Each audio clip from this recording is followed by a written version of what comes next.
it's just, and then the name is Niagara. That's the name of this water.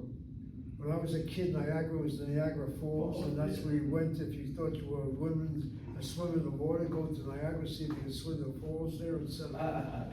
Anyway, Niagara. Excuse me if I carry out one more experiment. This is a hand wash. And Yirmiyahu would agree with me. Why would a hand wash have a UO on it? No, thank God for that. But it has the word gel on it, hand gel. So gel for people like Chaya, Chana, Baruch, Zev, sounds like gelatin. So I can't touch it if it's gonna be gelatin. I'm just making a joke. All right, this thing is made in Korea. Okay, Korea. Okay, no need to have a UO on it. Or tell me it's made of gelatin. Well, you're thinking it seriously. If this thing is made of gelatin, and you wash your hands with gelatin, what if you make a blessing afterwards and start eating bread? Then what are you gonna do? Yirmiyahu, you see how difficult it can be to be an observant Jew? Anything you touch, what's gonna happen right afterwards? Thank God we're going. We don't have to have the same obligations. That's the end of that story. I'm serious on that one. Lewis is going to come visiting class next week. He's got a special siddur where he tells the Gentiles, you're not supposed to be like Jews. Don't expect to do everything the way Jews have to do it.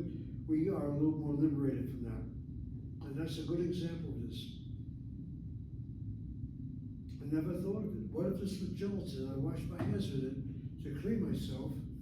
Do I have to wash my hands afterwards before I should eat? Since I have never had that problem facing me before, now I'm curious. I'm going to find out about that. Oh, people, it's difficult to be a Jew. On the other hand, you do it so normally that you don't even think of these questions. Except if you come to my classroom, I get carried away this way. All right, people, we're now going to do the most difficult thing in this classroom, which is have you read a little bit. And Yirmiyahu will have you read as well. If it's still too difficult, we'll have Baruch and Hannah reading for us. All right, what I'm going to do now is follow the Kaufman book, and we basically, if I can find where I have to be now. 81? Yeah, I was looking at some other stuff in the book. Okay, on page 81, basically, the studying languages. What you have here is the Hebrew, a question, and then what are you studying? And there's a certain way of practicing us, having the students practice Hebrew, reading without vowels, etc. Okay, we'll see how that's done. Okay, why do I have a hard time? Hannah Vakasha, why don't you read a few sentences? Page 81. אני לומד שפות. Okay, let's start again. Go ahead. מה אתה עושה בישראל? אני לומד עברית בישראל. Very good. She reads extremely well. מה אתה עושה בישראל? What are you עושה doing בישראל? אני לומד עברית בישראל. תמשיכי גברת. מה אתה עושה באנגליה? אני לומד אנגלית באנגליה. Okay. מה אתה עושה באנגליה? What are you doing in Anglia? אני לומד אנגלית באנגליה. Okay, that word oseh, if you look at that word, we have not yet conjugated a lamed hey verb. Without vowels, that word can be read as oseh if it's masculine, or it's osa if it's feminine. And that word atah, if you remember when we went over the subject pronoun, is, though it has a kamaseh, it's a masculine form for you, and the at word is the feminine. Baruch b'vakasha lamshir. Continue. Okay, so 3, right? Number 3. Ma'awina o'osei be'safrea. Okay, let's correct that. Rina is feminine, so it's not oseh, but Osa. that's right. Ma rina osa. Be'safret. It's sorfat. So fat. Okay, France in Hebrew is sorfat. Continue. Okay, France, okay. Rina lomedat zerafetit betzrafat. Okay. All right. I don't think you had a coach shiny yet. You didn't have your wine yet, did you? The what? Did you have some wine yet? No. Okay, because you're. It doesn't have the vowel, so I'm trying to figure it out. Okay, it's okay. It's meant to be a little joke, take the humor. With the wine, every other word gets bounced up and down and up. Rina lo medet, first of all. You gotta go over the verb, the present tense. We've seen that already with a regular shlemim verb. Lo made, lo medet, lo medim, and lo medot.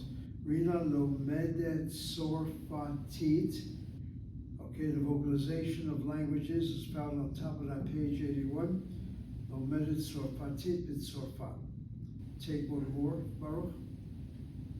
Okay, ma'ani v'gali o osim be'izliria. All right, check out the name with the vocalization, go above.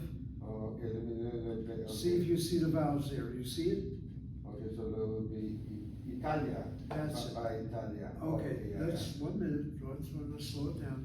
Let's read it again. The names, you both of them have to be corrected. Try it again. Number 4, read again. Ma'ani. Okay, is there the letter? Avi. That's better. Ma'avi vegalia. That's it, stop Oh, right, wait a minute, stop right there. The name is Avi. Avi is not the same as Ani. Let me get this down. Ani happens to be the subject pronoun, both masculine and feminine I. Ani with a hata pata. Avi, on the other hand, can be spelled like this, I guess. Can be spelled like this, Avi. Depends on how you want to spell that name. Anyway, Avi is, I guess, the short way of saying Abba, but I don't think it means that at all. Avi is just simply a name, Avi. And if it's a name, then the vocalization can go any way you want. In any case, Avi will be a masculine name, and Galia is the second name. But if you have both male and female, if Galia is a feminine name, again, the rule in Hebrew is, in the plural, if there's one masculine iota in that plural, then the whole word goes So would it be vegalia, so Avi and Galia, that means and? That's right. The Vav letter is the word and, correct you about that. But my point is, if Avi is masculine, Galia is feminine, then why do we have Osim? Well, can it not also be Osom? And the rule in Hebrew is, if you have one masculine component to the plural entity, then the whole word, then the verb and the adjectives all go masculine. So that's why she has Osim, Vitalia. All right, one more time. Read again that sentence. Okay. Ma'avi vegalia osim be'Italia. And the answer? Avi vegalia lemodim as delegiate. What's the last word? Look at the languages above. Okay, that was, yeah, okay. Italikit. Italkit, okay. Italkit. Okay, so Avi Vegaya lo medim, that word is lo midim. There's a tendency of reading it as lomdim, which is wrong. That shows that holam is a CV, it's an open syllable. The shvan, the mem is not a shvanach, it's a shvanah. Lo midim is the proper Hebrew, italkit. All right, Yirmiyahu, you want to do the last sentence? Was it be Me'ata Osha Yafen? No? Okay, look carefully. Does it say ata? It's Aleph Tav Nun at the end, final Nun. Where are you? The second word from number 5. Okay, the word is aten, aten. Aten? Yes. Somewhere, go back when before Thursday, just look at the subject pronouns, and aten is the second person plural feminine. Anachnu is we, atem with a mem at the end is you masculine plural, aten with the nun at the end is you feminine plural. So it would be Me'aten? That's right. Is it Osha? Okay, notice you have a holam tav, you have the holam there and a tav, so it's osot, not osot. So, okay. attend also Japan. That would be Japan. Yafan. That's it, Japan. Japan. That's right. Just look at the vocalized Hebrew. Japan. Okay. She doesn't show you where the accent is, so if she doesn't show you that the accent is not the syllables before the end, then assume it's the last syllable, which is the normal focus or normal emphasis in Israeli Hebrew. Japan. But So Ma'aten Osot B'Japan. May attend And the also response is? Japan. And the response we is it Anachanu? No. Anachnu. Anachnu Lomdit Din You see the Cholam Tav, it's Lomdot. Lomdot female. Oh yeah, female. Okay. Lomdot. That's Japan again. Japanese. Yeah. I said it. Japanese. That's it, Japanit. Japanese. Japan. B'Japan. Japan. Okay. Okay. Japan. All right, let me try to review some of this with you. First of all, that word attend, the subject pronoun is you, feminine plural. And then when it comes to anachnu, the word anachnu is both male and female. Anachnu could be we, masculine, anachnu could be we, feminine. But going back to the question, is the subject there is you, feminine, but it's irrelevant. Anachnu is the word we, is both male or female. But you can tell it's feminine because it has the word lo medot. It doesn't have lo medim. Lo medim will be a strictly masculine, or it could be a mixed plural. But it's going back to the question itself, it's strictly women that are referred to, since it has the word aten, not aten. Anachnu lo medot, say is the response, we're learning Japanese, Japan. But that is in Japan. The Japan. Japan means in Japan. Yeah. Yeah, the letter bet is in, bit. But that and that, what's the difference between that and that? Okay, what you're confusing, I think, is the word vav, the vav letter. Vav is viv. Well, yeah, but I'm just asking just in general, that and that, Vav and Zayin, what they mean. The word, the letter bet means in a, or, not quite sure what you're asking. The letter bet can also be a vet letter if it follows a vowel, either right before it, or the word before that, and causes the dagesh kal in the bet to become a vet letter. For example, the daughter and the son. Bat uvein. The word for daughter is bat. And then I want to say bain. Bain is the word for son. S-O-N. Bain, spelled with a long serif, is the word between. I want to say daughter and son. Bat, the vav letter will be pointed as a short this time. The dagesh in that bet letter will now drop out and be sounded like a V sound. Bat uvein. But that's already something else. Here's where the vet letter becomes a vet letter due to vocalization before. If that's what you're asking. Okay, let me go on with this. I'd like to do 2 more pages of reading before we dismiss it, which we can. Okay, Iriyahu, we're gonna let you relax a little bit, and back to Hannah. Okay, what she's going to do now is read for us a whole paragraph. Listen to how she reads. She reads the Hebrew very well. Bakasha Hannah, Daf 82, page 82, Lema'ala on top. Keta Aleph, paragraph A. Keta ay keriya. Keta ala. Keta Aleph, yes. Yes, okay. Shimon omed b'malon. Okay, she's going, one second.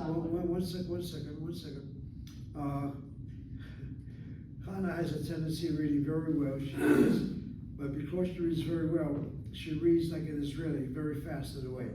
I gotta slow it down a little bit, and we also have to play around with what happens when you read unvocalized Hebrew. Sentence number 1, well, before I get started with that, let's take the title Keta. Do you see right above our reading of Shimon, you have an underlined Hebrew phrase, Keta. Keta is spelled with vocalization like this, keta. And the minute you see the vocalization, you're able to tell me why I hit the first syllable. Sagol, short vowel, open syllable, is irregular, gets the accent. Keta. Keta will be selection. Keta will be paragraph. So there's another word for paragraph in Hebrew. It's the word seif. I'm looking for a translation by her. She puts down the word text, T-E-X-T. All right, I'll borrow that word. The word keta will be your English word text, T-E-X-T, a text. Yeah, that's fine. Okay, so there are several selections she has, or texts, to use the English that Coffin uses. There are 3-4 texts, and we're reading now Keta Aleph, the first selection, or text. Okay, read that first sentence again, Hannah. שמעון עובד במלון. Okay, she read it, Hannah read it as Shimon Oved Ba Malo means in the hotel. I'm now looking at the English, and she has in a hotel. The letter bet with a shpa under it means in a. How would I know it's in a hotel? I would not. The unvocalized Hebrew can easily be read as bib, or it can be read as ba. But the fact that I read the English as in a hotel, then the vocalization of the bet letter is with a shvana. If it were with a patah, then it would have to be in the hotel, bimalon. How so? The word the malone, the hotel, is hamalon, with a definite article. Along comes the bet letter, normal point with a shvana, strikes out the definite article, takes over its vowel, and the final form is bamalon. I think I once did that quickly with you in Hebrew 1. She has not introduced that thing properly yet, I don't think, in her text. But she writes her keta that way, and so I'm looking at her English, so the clear reading is bib malon rather than bab malon. Yes. But the error made is not an error, because how would Hannah know she meant in a or in the? The unvocalized does not reveal that. Some Shikhi Geverit, continue.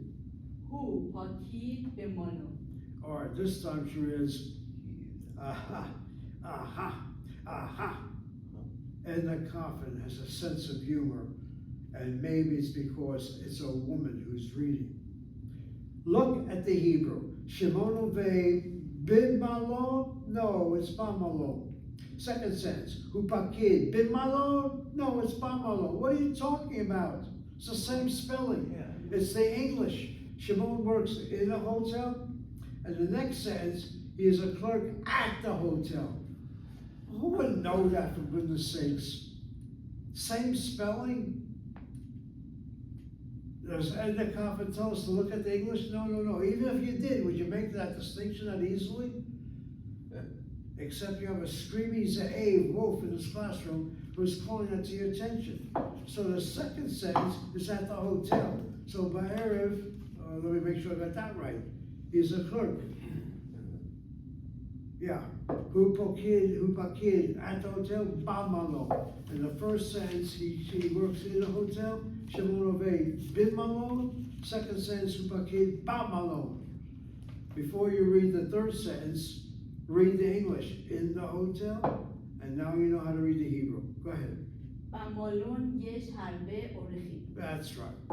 This time we make no error, not that we made errors before, because the English tells you it is to be read in the hotel, so it's ba malon, yesh harbe orechim. The word orechim, we've seen that word oreach before. Oreach is a guest. Oreach also has the Stola Patach phenomenon. That's what makes that word unusual. Oreach. CV is the first syllable, CVC is the second. And you make a special note about the patach underneath the last letter ayin or chet, which follows a frontal vowel. It's not a real vowel in the last letter, it's a glide to the last letter. And that word Aramaic has the same root as the word arucha. Arucha is a meal. And I guess when you invite people to a meal, there's a connection between orea or achim and arucha, a meal that's prepared. That's how I see it. When words are different in translation in English, but have the same Hebrew root letters, try to see a connection. Make up one if necessary. And that word arucha, let me just get that word down. That word arucha, here's a good example of the three states of a noun. Arucha means a meal, arucha. Right away, you say to yourself, the word is a feminine noun, ends with a kamatse. Second observation, this is the absolute form of the word. The definite article makes it the definite noun, ha'arucha. So stage number 2, add the definite article, pointing with a kata, with a mia kamatz. Why so? Definite article normally gets pointed with a pata, dagesh hazak in the next letter. Because the next letter is one of the 4 laryngeals, and the letter resh, they don't get doubled. They cannot take the dagesh hazak. So you increase the patak on the hey to a medial kamatz, ha'arucha, the meal. And then stage number 3 is the construct state, aruchat, meal of, aruchat. The kamatz say because patak tav. And with that word aruchat, you have aruchat boker, meal of the morning, breakfast. Aruchat tzoharayim, meal of the afternoon, lunch, tzoharayim. Notice the spelling of tzoharayim. Short kamatz underneath the tzali. Underneath the hay should have been a shvanach, but the hay did not maintain it, open it up to a sound, and the shvanah becomes the chataf kamatz. So they cannot take a shvanah. That word is tzohor. That should have been originally a shvanah closing the short kamatz underneath the tzadi. And look at tzoharayim. It has the marker of a duality to it. And now think of your English, 12 o'clock, high noon. What the hell is high noon all about? High noon. The sun is highest in the heavens above. It suits the rotation of the earth, I guess, in its orbit. And it's at that high noon that you have the AM moment, and all of a sudden it becomes PM. Before the meridian and post after. These are AM and PM are Latin phrases, ante and post. And what you have in Hebrew is a duality. Right there, the AM and the PM meet, a two-ness, Tzoharayim. And Sohar is the word high noon in Hebrew, Sohar. And Zohar sounds like Zohar, and Zohar is very Bible, you might say, of mysticism. What? Wow. This is crazy, is it? Zohar means literally? Zohar means Zohar. Like brilliance. light. Brilliant, light, shining. Yeah. You people work a different way. It's high noon versus midnight. Midnight is also where you go from before and after.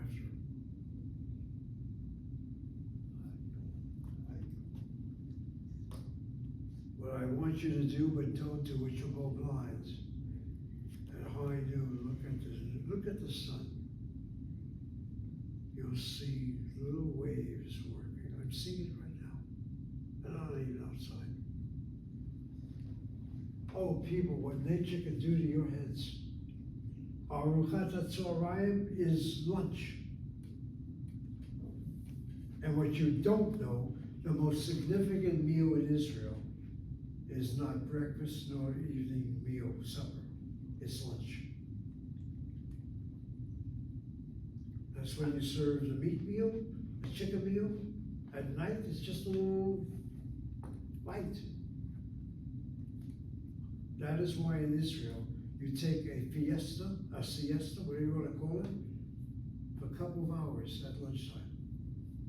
They don't shut down for 1 hour, they shut down for 3 hours. You resume business again at 4 o'clock. What? You start early in the morning, you used to have that midnight or that afternoon break. And what do you think the afternoon prayer is called?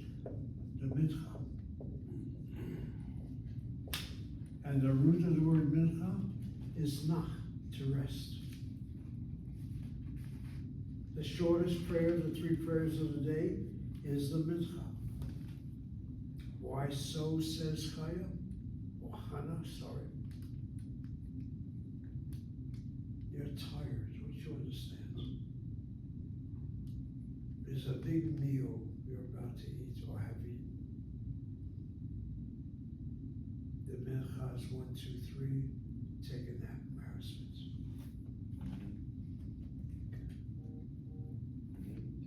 And as my good friend, Chana will tell you, if there's one thing my husband listens to, is that afternoon nap. Take a nap. You owe it to yourself. I owe it to you. You owe it to me. Take a nap. You reach my age, people, this thing is not only mandatory, it's obligatory. I don't take naps, but believe me, you need it. It's interesting. That word mincha has that word rest in it. The morning prayer service called the shacharit, shachar. The word shachar. The morning star, the shachar. Dawn, D-A-W-N, I guess is whatever in English. And isn't it interesting? When we Jews do our prayers, we don't just look to Iran somewhere. You're supposed to look to Jerusalem. You're supposed to face the east. Baruch, has it ever dawned on you that the sun rises from the west or from the east? The east. Iriel from the east? East to west, I think. Where do you think you Jews have a tradition of facing east? Facing the Holy of Holies in Jerusalem. Or that's a nice explanation. Before there's Yerushalayim, I suspect it has to deal with the sunrise. Wow. That's why the shacharit ends at noon. You can't have a shacharit afternoon. The high noon stops it. Whenever I say high noon, it sounds like high moon. I mean the sun. It's interesting, isn't it? And the Muslims are into the same tradition. They're facing Mecca somewhere. It's just fascinating. And the evening service for the Mariv. The Mariv, what makes it so special? It has the word Erev in it. That's all it has. The ayin, the resh, the bet. The word Erev, evening.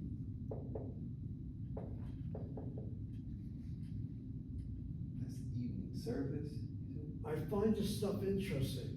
The shacharit, the shachar, the erev deal with nature. The mincha service deals with the individual, I guess. Where they come with Arvit? What is Arvit? Is that Yiddish? Arvit? Arvit? Arvit. Instead of Mariv, Arvit? Arvit is the same as Mariv. Yeah, no, it's not Yiddish. What is it? Arvit is erev, is evening. Arvit. Oh. It's Hebrew. All right, I don't want to lose you right now, but basically you have it somehow, and that Soharim has a duality word to it, and the word Aruchat. So you have a Ruchat Boker, the meal of the Boker of the morning, Ruchat Tzorayim of the afternoon, a Ruchat Erev is the evening meal. And then the meal that's eaten without any interruption, at least involving Ze'ev Garber. Are you ready for a new Hebrew word? I will write the Hebrew letters out. Samech, Nun, Chuf. Could anybody identify this new? Sameh, Nun, Kaf. That's what I wrote.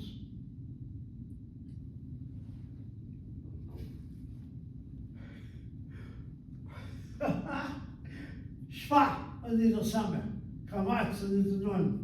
Could you now read the word?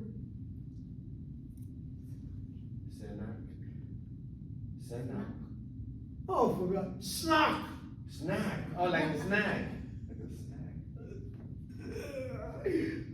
Hashem, please forgive me. The word snack. I'm using my cheese. A snack.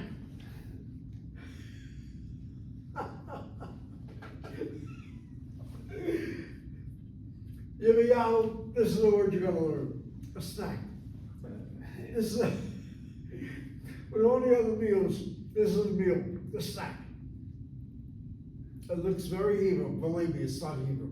It's just that the Jews borrow that word, the Israelis borrow that word. Snack, snack, snack. So it says snack. My goodness, if you have any Israeli friends, it's the first thing they'll throw at you, snack. Anyway, back to the word aruchat, that's your construct state. Means meal of, and you got the different, divisions of the day. Okay, I want to finish at least this paragraph, so stay with me. We'll soon let you go. Okay, we're back to, we get my teeth back together, my eyes together. Okay, what we're reading is, again, looking at the English. In the hotel, there are many guests, but Malone, in the hotel, Yeshabei Orchim. All right, continue to read for us, Hannah. יש הרבה עבודה. Okay, there's much work. I'm looking at the English. Okay, much work, a lot of work. Continue. Go ahead. And notice with the word ba'erev, she decides to put in a kamatz underneath that bed, rather than leave the bed without a vowel under it, because of the problem. Do you read it as be'erev, or is it ba'erev? Ba will be in the, and be will be in an evening. Continue, Hannah. בערב אחרי העבודה שמעון הולך לבית קפה. Good. Ba'erev in the evening, acharei after the work. Shimon, who works all day, he's a pakid, he's an inspector. Holech levei kafe, goes to relax at a cafe. הוא יושב ומדבר עם חברים. Okay, hu yoshev umedaber, he sits and speaks with chaverim, friends, and continue. בית קפה הוא מקום טוב לפגוש חברים. That's right. Beit Cafe. A cafe is a makom tov, a good place to meet lifkosh haverim. Very, very good. All right, the Hebrew will be difficult if you're reading Hebrew for the first time, definitely. And unvocalized is a question of being familiar with the word vocalized, and then you can read it unvocalized. All right, one more paragraph, and my good friend Baruch, why don't you read that one? Ketabet. Ketapet. Okay, let's Try. Let's go. Okay, let's see. Shula Avodad Bet Chonat Dalik. Okay. Shula ovedet b'tachanat delek. Do you see that the word ovedet is words feminine singular? Yes, yes. Tachanat is the construct of the word tachana, station of, gas station. Continue. Yesh, how was that? Yesh, Yesh. Ha'arev mehon niriyot. Is that correct? Okay, let me help you out. Makiniyot. Okay, you're almost there. Mechoniot. Oh, Mechonit is the singular, and mechoniot is the plural. We went over that word. yeah. Okay, yesh harbe mechoniot. There are many automobiles or machines or cars. If it's a tachanat delek, the gas station, so probably the word cars. Try one more sentence. ויש הרב עבודת בתחונה. Okay, tachana. Okay, since it says in English at the station, so it'll be tachana, bid tachana, at the station, so it's hat tachana, strike out the hay, mat tachana. Yesh harbe avodah, there's a lot of work at the tachana, at the station. Continue, Shula. שולה פוגשת הרב Harbe, הרבה אנושים או אנושים? anashim, אנשים בעבודה. come on, ba'avodah. בעבודה. Okay, just gonna use that word, avodah is work. Yeah. So Shula is the name of a person, Pogeshet meets Harbe Anashim, many people at work, ba'avodah. היא מדברת Good, he medaberet. Okay, let's try it again. He medaberet im ha'anashim.